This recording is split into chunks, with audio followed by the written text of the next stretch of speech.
اور ہاں یہ بھی بتلاؤ کہ وہ کون ہے جو تم کو روزی پہنچا دے، یعنی اللہ تعالیٰ روزی پہنچا دیتا ہے۔ اللہ تعالیٰ نے روزی کا پہنچا دینا اپنا ذمہ لے رکھا ہے، اور جن اور انسان کو اس لیے پیدا فرمایا، وما خلقت الجن والانس الا لیعبدون، اللہ کی عبادت کرنے کے لیے۔ روزی روٹی تو اللہ دے گا لیکن تم کو کوشش کرنا ہے، یعنی روزی کا ذمہ اللہ لیا ہے لیکن تم کو کوشش کرنے کے بارے میں بتایا ہے۔ سورہ جمعہ فَإِذَا قُضِيَتِ الصَّلَاةُ فَانتَشِرُوا فِي الْأَرْضِ وَابْتَغُوا مِنْ فَضْلِ اللَّهِ وَاذْكُرُوا اللَّهَ كَثِيرًا لَعَلَّكُمْ تُفْلِحُونَ، جو تم کو روزی پہنچا دے گا۔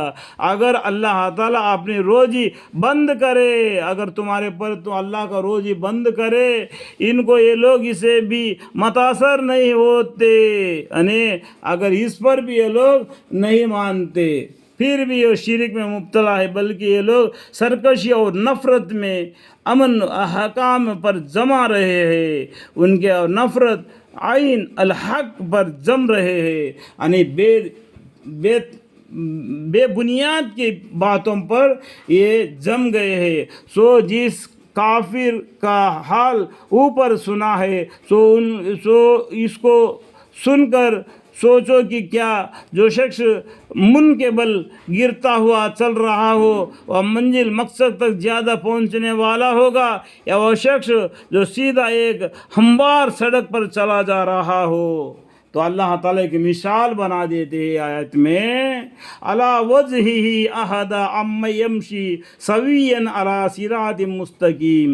کافر کا حال اور وہ اوپر سنا ہے، اس کو سن کر سوچو کہ کیا جو شخص من کے بل گرتا ہوا چل رہا ہو وہ منزل مقصد تک زیادہ پہنچنے والا ہوگا، یا وہ شخص جو سیدھا ایک ہموار سڑک پر چلا جا رہا ہو۔ اس کو سوچو، کون آدمی پہلا منزل کو پہنچ سکتا ہے؟ آپ ان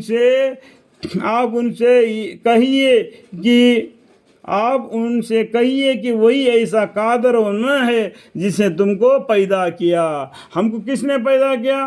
اللہ نے پیدا کیا مٹی سے، اس کے بعد میں نطفہ سے، تو بھی ہو اللہ نے پیدا کیا۔ پھر ہم کو کیا کیا دیا اللہ تعالیٰ نے؟ اور تم کو کان اور آن اور دل دیے۔ دیکھو اللہ تعالیٰ نے قرآن میں کہیں بھی دیکھو، سورہ دہر میں بھی دیکھو اور بھی کہیں بھی دیکھو، قرآن میں سب سے پہلا کان کا ذکر آتا ہے، اس کے بعد میں آنکھ کا ذکر آتا ہے، اس کے بعد میں دل کا ذکر آتا ہے۔ کان بالکل بہتر ہے، آنکھ نہیں ہونے سے بھی اگر کان ہے تو اس کا زندگی بشر ہو جائے گا۔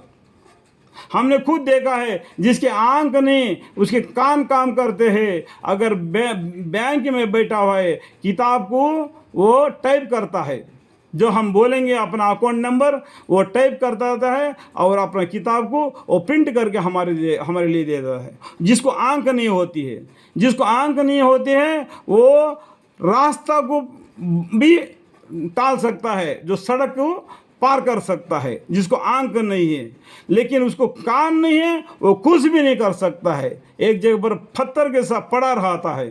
اللہ تعالیٰ اس لیے قرآن میں تمہیں کان کا ذکر فرما دیتے ہیں، اور تم کو کان اور آنکھیں اور دل دے دیے، مگر تم لوگ بہت کم شکر کرتے ہو۔ الحمدللہ رب العالمین، اتنا اللہ تعالیٰ نے ہم کو دے دیا، مٹی سے بنا کر کان اور آنکھیں اور دل دے دیے، تو اس اللہ کو یاد کرنا چاہیے، شکر گزاری کرنا چاہیے، اور الحمدللہ رب العالمین۔ اور اب یہ بھی کہیے کہ وہی ہے جس نے تم کو روزی زمین میں پر پھیلایا، یعنی تمہارے روئے زمین پر پھیلایا۔